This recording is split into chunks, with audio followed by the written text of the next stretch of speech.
کیا. آپ کا کام نہیں ہے پاکستان کے مسلمانوں سے باہر، ہم آزاد مسلمان ہیں. ایک اور اصطلاح مارکیٹ میں لانچ کی جا رہی ہے، اور یہ لانچ کی جا رہی ہے ہمارے محترم ساحل ادیم صاحب کی طرف سے. کچھ لوگ شاید یہ سمجھتا ہوں کہ مجھے ساحل ادیم سے کوئی پرسنل پرابلم ہے. نہیں، جب ہم یوٹیوب پر ہوتے ہیں اور یہ پبلک ڈومین ہے جہاں میں اپنی بات کہہ رہا ہوں، سب لوگ اپنی اپنی بات کہہ رہے ہیں اور دین کے متعلق ہی بات کہہ رہے ہیں، میں کسی کی نیت کے اوپر شک نہیں کرتا ہوں. لوگوں کی نیت ٹھیک ہو سکتی ہے، لیکن یہ کہ جب ہم کسی آئیڈیا کو سنتے ہیں تو اس آئیڈیا کو جب آپ نے پبلک ڈومین میں پیش کیا تو اب وہ پبلک پراپرٹی ہے وہ آئیڈیا، اور اس پبلک پراپرٹی کے اوپر کوئی بھی شخص تنقید کر سکتا ہے اور کوئی بھی شخص کرٹیسائز کر سکتا ہے. تو جو ہمارے یا کسی اور کے فالوورز ہیں ان کو افینڈ نہیں ہونا چاہیے کہ یار فلاں نے فلاں کے اوپر کرٹیسائز کر دیا، وہ تو انہی کے پیچھے پڑے رہتے ہیں. ایسا نہیں ہے. آپ کے اوپر جو اگر کوئی کرٹیسائز کرتا ہے تو وہ اس لیے کرتا ہے کہ کہیں آپ کی جو فکر ہے وہ نوجوان غلطی سے اس کو اختیار نہ کر لیں اور دین کی کسی تعبیر کو نہ بدل لیں اور کنفیوژن کا شکار نہ ہو جائیں. ایک کلپ سنیے آپ انہی کی آواز میں، تو یہ پھر اس کے بعد تبصرہ کریں گے انشاءاللہ. ان کا مطلب ہے کہ دیندار بندہ، جو ان کا مطلب ہے دیندار مذہبی بندہ، وہ اسٹیٹ کے افیئر میں مداخلت نہیں کرے گا دین کے نام پہ، اور اسٹیٹ جو ہے وہ مسجد کے مذہبی امور میں مداخلت نہیں کرے گی. یہ سیکولرزم ہوتا ہے. اب اسلامک سیکولرزم، آپ سوچیں یہ لفظ اکٹھا استعمال ہی نہیں ہو سکتا. میں بتاتا ہوں کیوں نہیں ہو سکتا. اس لیے نہیں کہ السلام علیکم ورحمۃ اللہ. وعلیکم السلام ورحمۃ اللہ. خیریت سے ہیں سبھی حضرات؟ جی جی الحمدللہ. تمام حضرات کو خوش آمدید کہنا چاہوں گا، اور آج کوئی لمبا چوڑا تبصرہ نہیں کرنا ہے، صرف ایک موضوع پر گفتگو کرنی ہے، اور یہ موضوع ریلیونٹ بھی ہے اور آپ کے لیے علمی اعتبار سے انشاءاللہ مفید بھی رہے گا. اور وہ اس لیے کہ جب ہم اس فیلڈ میں کام کرتے ہیں کہ جہاں ہمارا مقابلہ لبرلزم سے ہے، سیکولرزم سے ہے، اور اسی طریقے سے دوسرے جو ازمز ہیں ان میں ایتھیزم سر فہرست ہے، تو ان تمام افکار اور نظریات کو جس طرح وہ ہیں ان کو اسی طریقے سے سمجھنا بے انتہا ضروری ہے. اور جب تک آپ کے پاس یہ کلیئرٹی آف مائنڈ نہیں ہوگی، کلیئرٹی آف کانسیپٹ نہیں ہوگا، تب تک آپ چیزوں کو ویسے کاؤنٹر نہیں کر پائیں گے. یہ جو دور ہے، جس دور میں ہم جی رہے ہیں گزشتہ 200 سال سے، یہ دور شکوک اور شبہات کا ہے. اور یہ شکوک اور شبہات کیسے جنم لیتے ہیں؟ یہ اس طرح جنم لیتے ہیں جب ہم دوسرے لوگوں کی ٹرمینالوجیز اور اصطلاحات کو امپورٹ کرتے ہیں، ان کو اسلامائز کرنے کی کوشش کرتے ہیں، اور یہ دکھانا چاہتے ہیں کہ بھائی چونکہ اسلام ہر زمانے کا ساتھ دے سکتا ہے، ہر دور کا ساتھ دے سکتا ہے، لہٰذا اب اسلام کی یہ انٹرپریٹیشن ہے. تو جن لوگوں کا یہ مائنڈ سیٹ ہوتا ہے تو وہ لوگوں کے ذہن میں کنفیوژن پیدا کر دیتے ہیں، وہ کلیئرٹی ختم ہو جاتی ہے.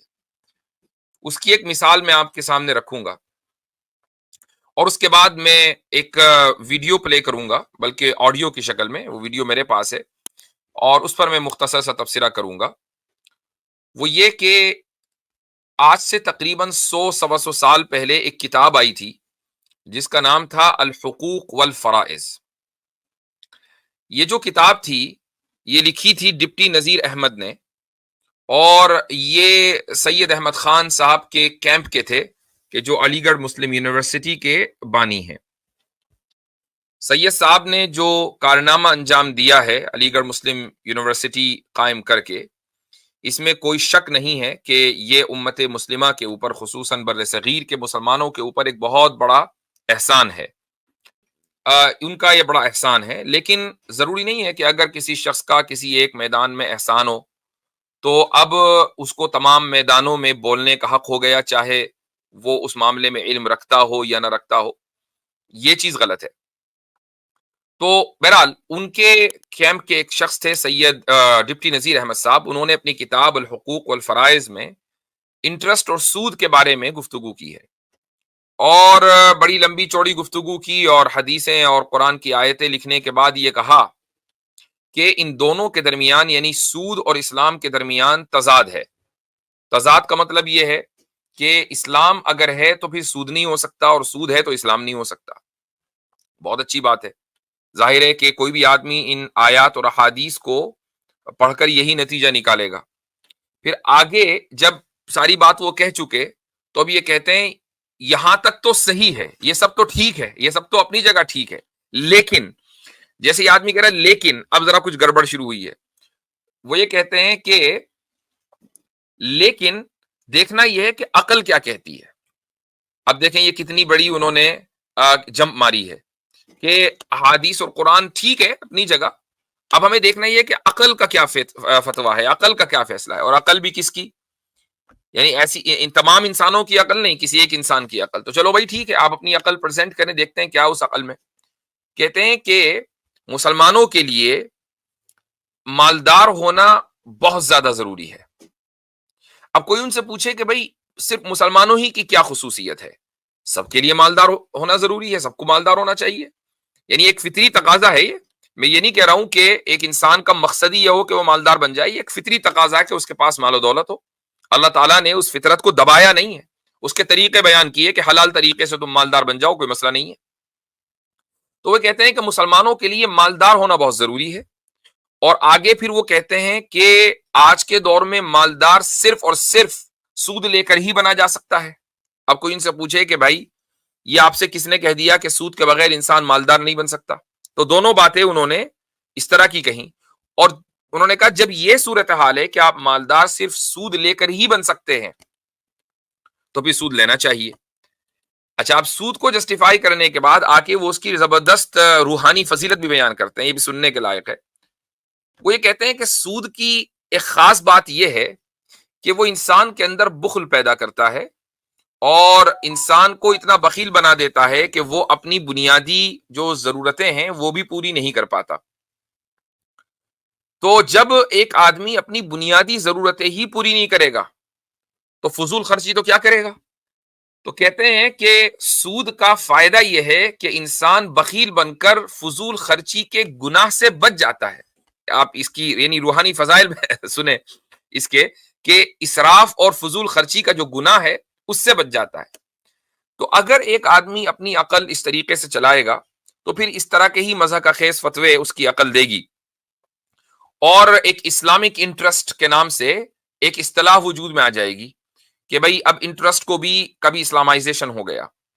تو ایسے ہی اگر آپ اپنے دور میں آپ دیکھیں جو بنیادی جو وجوہات ہیں شبہات کی، یعنی ہمارے نوجوانوں میں شبہات کیوں پائے جاتے ہیں؟ وہ اس لیے پائے جاتے ہیں کہ مغربی نظام کو وہ دیکھتے ہیں، وہ سمجھتے ہیں کہ یہ مغربی نظام ایک آئیڈیل نظام ہے اور اس نظام کی اصطلاحات سے وہ واقف ہوتے ہیں، چاہے وہ لبرلزم ہو، چاہے وہ سیکولرزم ہو، وغیرہ وغیرہ، وہ ڈیموکریسی ہو، کچھ بھی ہو.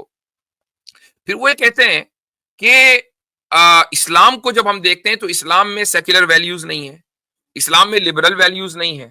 سیکولرزم کیا ہے؟ سیکولرزم کا مطلب ہے separation of church and state, کہ ریاست اپنا کام کرے گی، اسٹیٹ اپنا کام، اور چرچ اپنا کام کرے. آپ چرچ کی جگہ مسجد کہہ لیں، آپ چرچ کی جگہ ٹیمپل کہہ لیں، آپ چرچ کی جگہ گردوارہ کہہ لیں، یہ سب سیکولرزم ہی کی الگ الگ اس کے الگ الگ چہرے اور الگ الگ رخ ہیں. تو یہ سیکولرزم ہے. لیکن جب ہم اسلام کو دیکھتے ہیں تو اسلام میں ریاست کا مکمل دخل ہے اور مذہبی ریاست کا دخل ہے. یعنی ریاست مذہبی ہوتی ہے، اسٹیٹ ریلیجس ہوتا ہے. تو ریلیجن ڈکٹیٹ کرتا ہے کہ لوگوں کو کیسے رہنا ہے اور کیسے نہیں رہنا، پارلیمنٹ ڈکٹیٹ نہیں کرتی ہے. تو لوگ یہ کہتے ہیں کہ یار یہ نظام زیادہ بہتر ہے کہ جس میں ایک انسان خود یہ ڈیسائیڈ کرے کہ مجھے اپنی زندگی کیسے گزارنی ہے اور کن قوانین کے تحت گزارنی ہے، نہ یہ کہ کوئی سپر نیچرل اینٹیٹی میرا فیوچر ڈیسائیڈ کرے یا میری زندگی ڈیسائیڈ کرے، وہ زیادہ بہتر ہے. تو لوگوں کے ذہن میں شبہات پیدا ہو جاتے ہیں کہ جو ڈیموکریسی یا سیکولرزم ہے وہ سب کو لے کر چلتا ہے، جبکہ ایک ریلیجس جو ریاست ہے وہ صرف اس ریلیجن کے ماننے والوں کو لے کر چلتی ہے. حالانکہ یہ بنیادی طور پر غلط ہے. تو اب اگر کوئی آدمی پھر یہ کہے کہ نہیں سیکولرزم کو ہم اسلامائز کر سکتے ہیں اور ایک اسلامی سیکولرزم کا ہم کانسیپٹ دے سکتے ہیں، تو یہ بالکل ایسا ہی ہے جیسا کہ اسلامک انٹرسٹ، کہ انٹرسٹ بھی کہہ رہے ہیں اور اسلامی بھی لفظ لگا دیا، کفر بھی کہہ رہے ہیں اور اسلامی بھی کہہ دیا. اسلامی کفر کوئی چیز نہیں ہوتی، اسلامی شرک کوئی چیز نہیں ہوتی. یہ کسی خاص مجھے یعنی یہ نہ سمجھا جائے کہ میں کسی خاص پرسنالٹی کے اوپر بات کر رہا ہوں، حالانکہ بعض مرتبہ پرسنالٹیز کے اوپر بھی بات کرنی پڑتی ہے تاکہ لوگوں کو پتہ رہے کہ وہ کون سی فکر ہے جو مارکیٹ میں لانچ کی جا رہی ہے. تو ایسے ہی اگر آپ یہ کہیں کہ نہیں اسلامی لبرلزم کوئی چیز نہیں ہوتی ہے. ایک اور اصطلاح مارکیٹ میں لانچ کی جا رہی ہے، اور یہ لانچ کی جا رہی ہے ہمارے محترم ساحل ادیم صاحب کی طرف سے. کچھ لوگ شاید یہ سمجھتے ہوں کہ مجھے ساحل ادیم سے کوئی پرسنل پرابلم ہے. نہیں، جب ہم یوٹیوب پر ہوتے ہیں اور یہ پبلک ڈومین ہے جہاں میں اپنی بات کہہ رہا ہوں، سب لوگ اپنی اپنی بات کہہ رہے ہیں اور دین کے متعلق ہی بات کہہ رہے ہیں، میں کسی کی نیت کے اوپر شک نہیں کرتا ہوں. لوگوں کی نیت ٹھیک ہو سکتی ہے، پرسنل اٹیک بھی ہمیں بہتر ہے کہ ہم نہ کریں، which is good. لیکن یہ کہ جب ہم کسی آئیڈیا کو سنتے ہیں تو اس آئیڈیا کو جب آپ نے پبلک ڈومین میں پیش کیا تو اب وہ پبلک پراپرٹی ہے وہ آئیڈیا، اور اس پبلک پراپرٹی کے اوپر کوئی بھی شخص تنقید کر سکتا ہے اور کوئی بھی شخص کرٹیسائز کر سکتا ہے. تو جو ہمارے یا کسی اور کے فالوورز ہیں ان کو افینڈ نہیں ہونا چاہیے کہ یار فلاں نے فلاں کے اوپر کرٹیسائز کر دیا، وہ تو انہی کے پیچھے پڑے رہتے ہیں. ایسا نہیں ہے.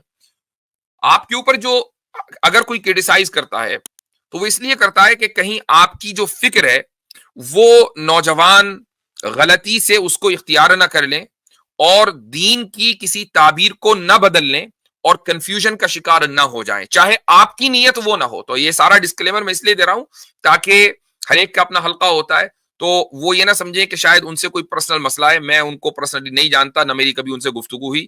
ہاں ہو جائے تو بہت اچھی بات ہے. I am more than willing to do تاکہ ہمارے جو ڈفرینسز ہیں وہ ان کے اوپر گفتگو ہو سکے. ایک کلپ سنیے آپ انہی کی آواز میں، تو یہ پھر اس کے بعد تفصیلہ کریں گے انشاءاللہ.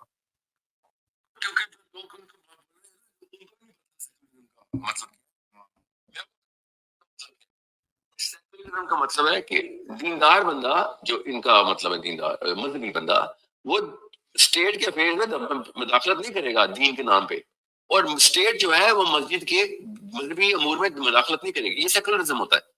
اب اسلامک سیکولرزم آپ سوچیں یہ لفظ اکٹھا استعمال ہی نہیں ہو سکتا. میں بتاتا ہوں کیوں نہیں ہو سکتا. اس لیے نہیں کہ جو یہ سمجھ رہے ہیں جی جو کہہ رہے ہیں نا ہر بندے کو اپنی rights to live right to live ہونا چاہیے، right to express, right to practise his own religion ہونا چاہیے. یہ سیکولرزم نہیں ہے سر، یہ لبرٹیرینزم ہے. یہ پرسنل لبرٹی کو پروگریس پروجیکٹ کرنا چاہ رہے ہیں، اور میں بھی چاہتا ہوں ہر مسلمان اسلام کا طریقہ کار بھی ہے. تو مولوی صاحب کو کبھی بھی مولوی صاحب کو یہ والی ٹیکنیکلٹی نہیں بتائی جاتی اور نہ ہی ان کا شعبہ ہوتا ہے.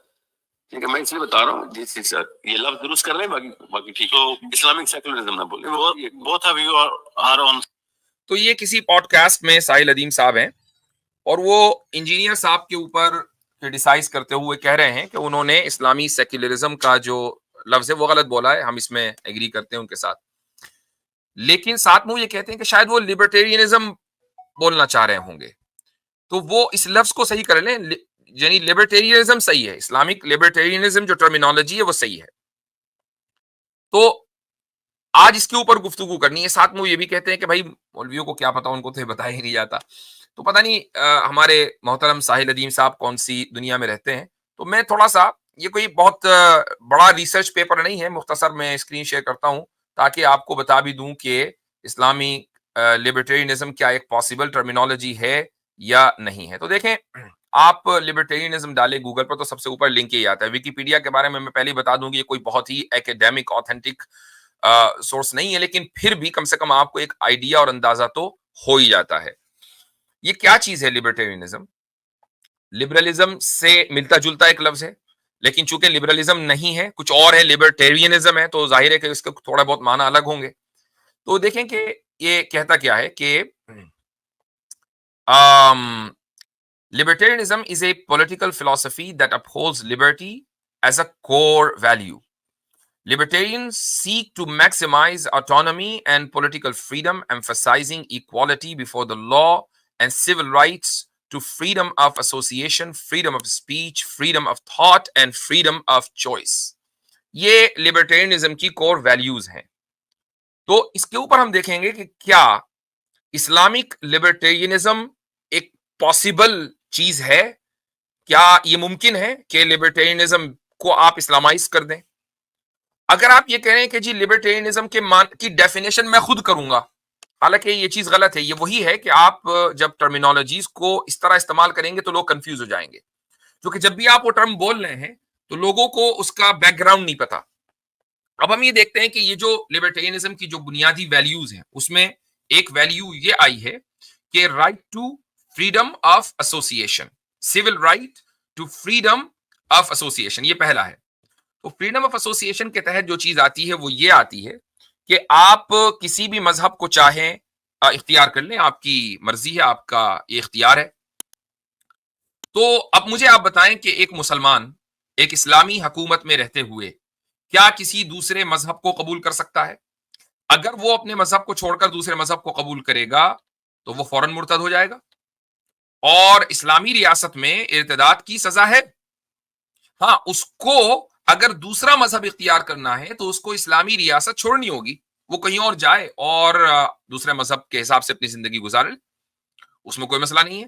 لیکن یہ ایسا ہی ہے، اب کوئی میری اس کلپ کو کاٹ کر چلانے لگے کہ دیکھو یہ کتنا زیادہ کرولٹی ہے، تو اس کے اوپر ہم بہت دسیوں مرتبہ بات کر چکے ہیں کہ یہی ایک لاجیکل اور ریشنل چیز ہے، اور دنیا میں ہر جگہ اسی کو پریکٹس کیا جاتا ہے، یہاں تک کہ سیکولر کنٹریز میں بھی اس کو پریکٹس کیا جاتا ہے، لیکن الگ انداز سے. تو میں وہ کسی اور موقع کے اوپر سمجھاؤں گا، فی الحال اس پر بات کرنا مقصود ہے.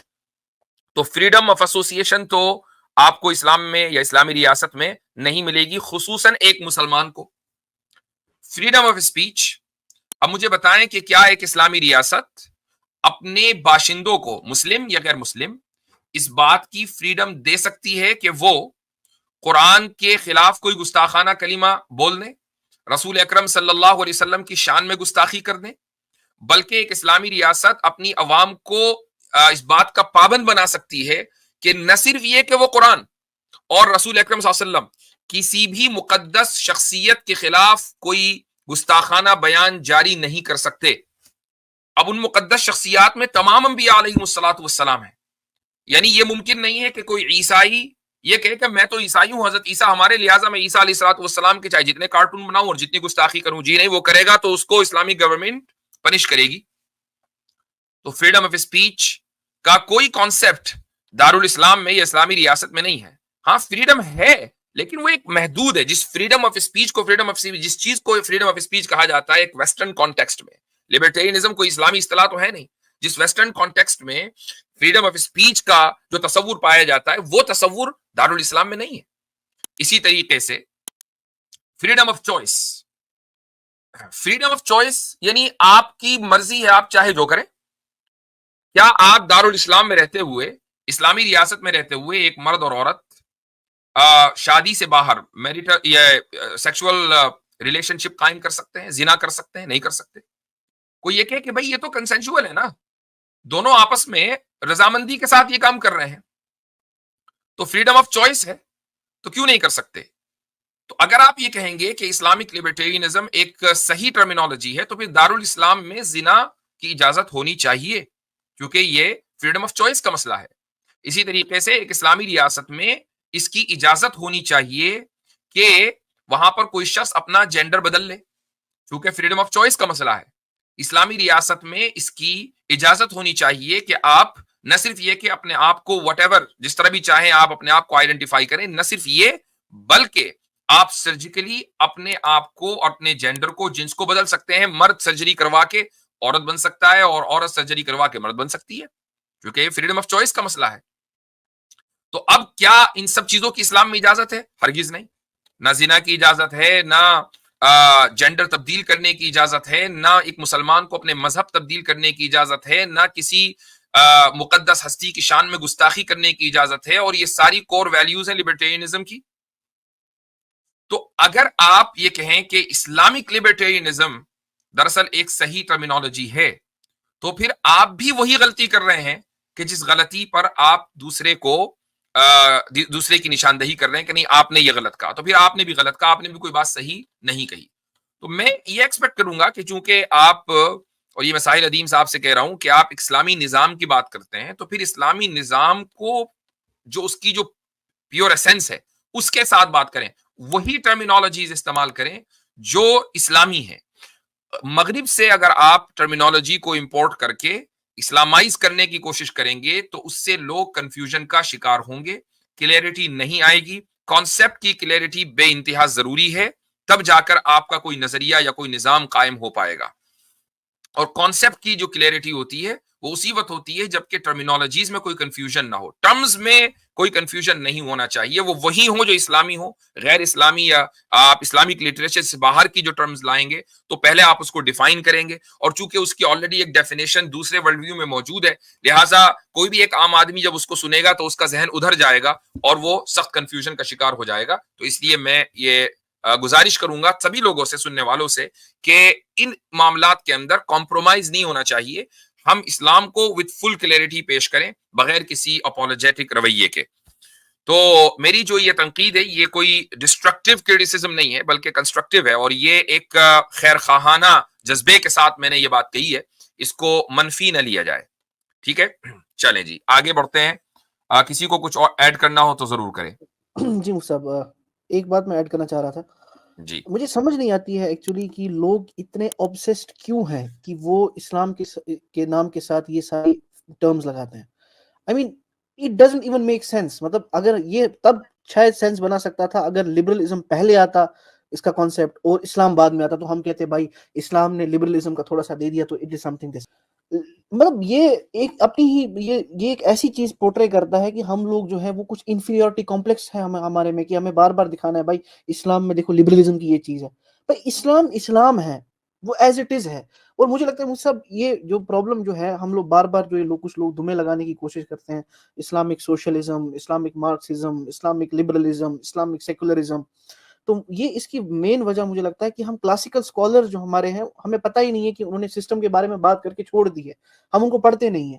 مطلب ہمارے پاس بڑے بڑے مطلب اسکالرز ہیں جنہوں نے پولیٹیکل ایسپیکٹس کی کتابیں لکھی ہوئی ہیں، سوشیولوجیکل ایسپیکٹس میں کتابیں لکھی ہوئی ہیں، لیکن ہم کیونکہ کلاسیکل فقہا کے پاس نہیں پڑھتے، ان کی کتابوں کو ہم نہیں پڑھتے، تو پھر ہم لوگ جو ہے نا ایسے ہی اصطلاحات کا جو ہے وہ یوز کریں گے. مطلب it doesn't even make sense کہ کیوں آپ کو یوز کرنا ہے. اسلام ہے. ہاں کچھ چیز ہو سکتی ہے کہ لبرلزم کے ساتھ مل جائے، کوئی چیز ہو سکتی ہے جو سوشلزم کے ساتھ مل جائے، بٹ دیٹ ڈزنٹ مین کہ آپ ایک اوور آل ٹرم بنا دو گے. تو یہ ایک مطلب غلط بات ہے. جی ہاں، زبردست. کسی اور کو کچھ ایڈ کرنا ہو تو اس قبل اس کے کہ ہم لنک پبلک کریں. ماشاء اللہ ماشاء اللہ. عامر بھائی تشریف لے آئے ہیں. السلام علیکم ورحمۃ اللہ، اہلا وسہلا. وعلیکم السلام ورحمۃ اللہ وبرکاتہ. امید ہے حضرت میری آواز آ رہی ہوگی. بالکل آ رہی ہے. جی سب کو بڑا پیار بھرا سلام، سننے والوں کو اور اسٹیج پر جتنے دوست موجود ہیں. جی حضرت ماشاء اللہ. تو ابھی اگر آئی ڈونٹ نو کہ آپ نے میری گفتگو سنی ہے یا نہیں، اسلامک لبرٹیرینزم کے اوپر بات ہو رہی تھی. جی تو وہ ایک اصطلاح نئی لانچ ہوئی ہے مارکیٹ میں، تو ہم نے سوچا کہ اس کا ایویلیویشن کریں. آپ کو اگر اس پر کچھ کہنا ہو تو 2 منٹ آپ بات کریں، میں ذرا سا سیٹنگ کچھ تبدیل کر دوں. جی ضرور. میرے خیال سے حضرت جو میں سن پایا ہوں تو اس سے ہماری جو گاؤں میں پرانی ان کو موسیاں بولا کرتے تھے یا دادیاں نانیاں، ایک مثال دیا کرتی تھیں پنجابی میں کہ مویا نہیں آکڑیا. تو مویا نہیں آکڑیا مثال کا مطلب یہ ہوتا ہے کہ مرا ہوا نہیں ہے، بس تھوڑا سا اکڑ گیا ہے.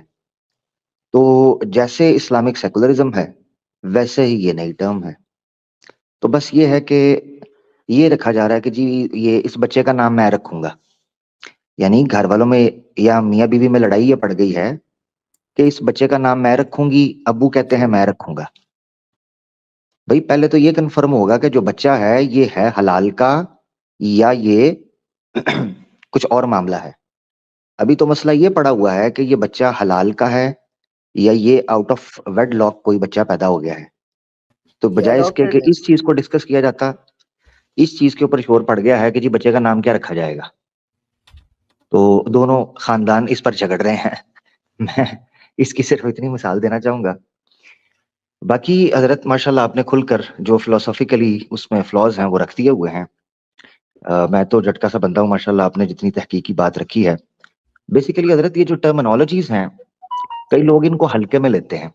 میں نے دیکھا ہے کہ جو آج کل کی یوتھ ہے، چونکہ ماڈرنزم کی ہسٹری نہیں انفارچونیٹلی کئی لوگوں کو پتا، کئی ماشاءاللہ پڑھے لکھے ہیں، اسی طریقے سے سیکولرزم کا بیک گراؤنڈ نہیں پتا یا لبرلزم کی بیسز نہیں پتا کہ وہ فلسفی کیسے ڈیمیج کرتی ہے. تو اقبال کا اکثر شعر ہم پڑھا کرتے ہیں کہ ہم نے سوچا تھا کہ لائے گی فراغت تعلیم، کیا خبر تھی کہ چلا آئے گا الہاد بھی ساتھ۔ تو تعلیم کے شوگر کوٹڈ لبادے میں اوڑھ کر ملحدانہ کچھ اصطلاحات کو یوتھ کے منہ میں ٹھونسا جاتا ہے اور سپون کیا جاتا ہے، جس کا نتیجہ یہ بنتا ہے کہ وہ اتنے سن ہو جاتے ہیں۔ جیسے اگر کسی بندے کو کڈنیپ کرنا ہو تو اس کو پہلے بے ہوش کیا جاتا ہے، کسی بندے کا آپریشن کرنا ہو تو اس کو پہلے جو ہے وہ کیا اس کے لیے ایک ٹرم حضرت یوز ہوتی ہے پراپر، اینستھیزیا، یس، تو اینستھیزیا جو ہے اس کو کیا جاتا ہے تاکہ وہ اپنا سینسز میں سے نکل جائے۔ بالکل ایسے ہی یوتھ کے ساتھ کیا جاتا ہے کہ جب ماڈرنزم یا لبرلزم کی ٹرمز کو کوٹ کیا جاتا ہے تعلیم اور ایجوکیشن کے نام پر، پروگریس کے نام پر اور سوسائٹی کی پراسپیرٹی کے نام پر، تو پھر ہوتا یہ ہے کہ یوتھ پہلے اس کوٹ کی وجہ سے جس سے بے ہوش کیا جاتا ہے اس کی وجہ سے سن ہو جاتی ہے، نیوٹرلائز ہو جاتی ہے، اور پھر آپ جیسے چاہتے ہیں جس قسم کی ٹرمنالوجیز ہوں، چاہے وہ قرآن سے اسلام سے کتنی ہی کانٹراڈکٹ کیوں نہ کرتی ہوں یا ایون سیلف کانٹراڈکٹری ہی کیوں نہ ہو، جیسے مان لیجئے سیکولرزم کو لبرلزم کے ساتھ اگر نتھی کیا جائے تو آپ کو پتا چلے گا یہ اتنی ایکسٹریملی سیلف کانٹراڈکٹری ہیں کہ آپ اس کا کوئی حل نہیں پیش کر سکتے، تو کمپلیٹلی اسٹیٹ کے پاس چلی جاتی ہے چیز۔ تو یعنی جس طرح ہمارے لوگوں کو ڈیٹیلز کی جانکاری ہونا ضروری ہے، ویسے ہی ٹرمز کیسے کام کرتی ہیں ان کی جانکاری ہونا ضروری ہے، کیونکہ میری نظر میں خود چونکہ تشکیک کے ان جو ہے نا بیابانوں کے اندر گھوما ہوں، تو اس کی جو بنیادی وجہ جو مجھے سمجھ آئی نا، جو میں نے چوڑ نکال کے سمجھاؤں، اصطلاحات کی نہ سمجھ آنا۔ اور جب میں کہہ رہا ہوں اصطلاحات کی نہ سمجھ آنا تو یہ ارریسپیکٹو ریلیجس ٹرمنالوجیز ہوں یا یہ آپ کی جو ماڈرن ٹرمنالوجیز ہیں، دونوں، ان دونوں ٹرمنالوجیز کا کما حقوہ افہام یا اس کی انڈرسٹینڈنگ نہ ہونا عام طور پر ہمارے یوتھ کو غلط فہمیوں کا شکار کرتی ہے، جس سے پھر آپ جہاں چاہیں نکل سکتے ہیں۔ فارسی کا شاعر کہتا ہے کہ خشت اول مین حد میمار کج تا سریا می رود دیوار کج، پہلی اینٹ اگر ٹیڑھی ہو تو پھر عمارت کتنی ہی خوبصورت کیوں نہ ہو وہ ٹیڑھی ہی رہے گی۔ تو اس لیے یوتھ کو میں آپ کی اس گفتگو کے بعد یہ توجہ دلانا چاہتا ہوں کہ کیوں جو اس وقت ماڈرنزم کو یا سیکولرزم سے بھڑتے ہوئے علماء ہیں وہ ٹرمنالوجیز کے اوپر کیوں زور دیتے ہوئے دکھائی دیتے ہیں اور کیوں اس کی غلطی کو نشاندہی کرتے ہیں، تاکہ وہ پہلی اینٹ بنیادی طور پر ٹھیک رکھی جا سکے، جس سے ہماری آنے والی نسلیں خطا کی طرف پلٹیں گی یا پھر بہتری کی طرف جائیں گی۔ بہت شکریہ، جزاک اللہ۔ زبردست پوائنٹ، ماشاء اللہ۔ اچھا حضرت، ایک بات اس میں یہ بھی نوٹ کرنے والی ہے کہ ویسے تو آپ لوگوں نے جو بات کی یہ ساری بات آ گئی، لیکن ایک اہم بات یہ ہے کہ جو لوگ اسلامک سیکولرزم کو آج کی ڈیٹ میں جو ہیں ویلڈ قرار دینے کی کوشش کر رہے ہیں، آپ دیکھیں گے ان کے جو فالوورز ہیں کہیں نہ کہیں وہ ان سے یہ سننا چاہتے ہیں، یہ ان کو ایک خوش کرنے کا ہو بھی سکتا ہے، یا اگر اس چیز سے وہ نہ کریں، کیونکہ زیادہ کر کے ان کے جو فالوورز ہیں، ان کو جو دیکھنے والے ہیں وہ ماڈرن ایج کے ہی لڑکے ہیں زیادہ کر کے، جو اس چیز کی طرف جلدی سے جو ہیں جھک جاتے ہیں کہ ہاں چلو اس میں ہمارا کوئی ہے، ہمارے لیے مسلمان رہتے ہوئے بھی ہمارے لیے ان سب چیزوں کی آزادی ہے، کوئی نہ کوئی ہمیں اس بات کی جو ہے سپورٹ کر رہا ہے۔ چونکہ وہ ایک یوٹیوبر اچھے خاصے ہیں، چینل سے بھی بڑے ہیں، تو ان کے پاس ایک لوگوں کو دکھانے کے لیے ایک ویلڈ وہ مل جاتا ہے کہ ہاں بھائی دیکھیں یہ تو اس چیز کی جو ہے تائید کرتے ہیں، تو اس سے علماء کو بھی بدنام کرنے کے لیے انہیں پاسبلٹی ہے، لیکن میں سمجھتا ہوں کہ اصل جو ہمارا مدعا ہے وہ یہ ہے کہ چاہے کوئی بھی کسی بھی لیول کے اوپر کام کر رہا ہو، اگر وہ دین کے نام سے کام کر رہا ہے تو پھر وہ دین کا ہی کام کرے اور دین کا نام لے کر اور دین کی باتیں بیان کرے اور اسی کی اصطلاحات استعمال کرے تو اسی میں خیر ہے، باقی ورنہ پھر کنفیوژن ہی کنفیوژن ہے۔ اچھا حضرت، میں صرف ایک چیز کا اضافہ، یہ بڑا قیمتی ہوگا جی، اتنا آپ اضافہ کریں، میں جو ہے لنک شیئر کر رہا ہوں اور گزارش کر رہا ہوں اپنے احباب سے کہ پہلے غیر مسلموں کو موقع دیں اور انشاءاللہ پھر آپ لوگ آ جائیے گا۔ تو ابھی لوگ جو ہے بالکل انتظار میں بیٹھے ہیں کہ جیسے لنک آئے گا فوراً، تو بالکل آپ انتظار ضرور کریں، لیکن پہلے غیر مسلموں کو موقع دیجیے۔ جی گو اہیڈ عامر بھائی۔ جی اچھا، کیونکہ جو گفتگو حضرت آپ نے کی اصطلاح کے حوالے سے، یا جو میں نے بھی اس میں اضافہ کیا یا دیگر بھائی نے بھی، تو چونکہ ہمارے آج کل کے جو لوگ ہیں ان کو یہ بتایا گیا ہے، اور بڑی اچھی بات ہے، اور یہ تحقیق کا ایک دروازہ کھولتی ہے کہ جی ہر چیز جو ہے اس کو قرآن اور سنہ کی بیس پر پرکھا جائے۔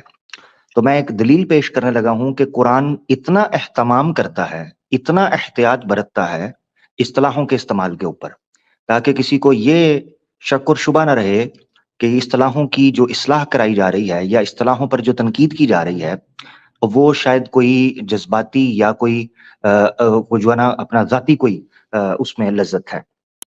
سورہ الحجرات ہے، آیت نمبر ہے 14۔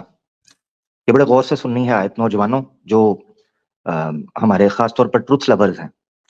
تو سورہ الحجرات اور آیت نمبر ہے 14، اللہ تعالیٰ فرماتا ہے اعوذ باللہ من الشیطان الرجیم، قالت الاعراب آمنا، اعراب نے کہا ہم ایمان لائے، قل اے نبی تم ان کی اصلاح کروا دو، لم تؤمنو تم ایمان نہیں لائے، ولیکن قولوا اسلمنا یہ مت کہو آمنا بلکہ یہ کہو کہ اسلمنا۔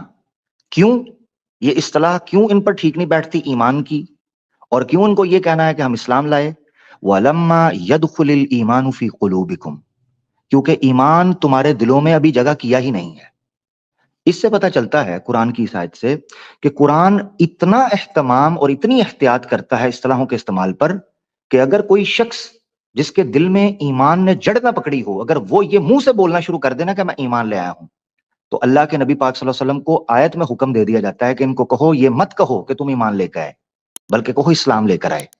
کیسے ممکن ہے کہ جو ایمانیات کی بنیاد میں قرآن اتنا اہتمام اور احتیاط کرتا ہو وہ اس کے انطباق پر اور اس کی تنفیذ کے حوالے سے سستی اور کاہلی کرتے ہوئے کسی قسم کی بھی ایسی اصطلاح کو گڑمٹ کرتا ہو جس کے بارے میں خود قرآن یہ تنبیہ کرتا ہے کہ لما تلبسون الحق بالباطل، حق اور باطل کا التباس کیوں کرتے ہو، اس طرح نہ کرو۔ بہت شکریہ، جزاک اللہ خیر۔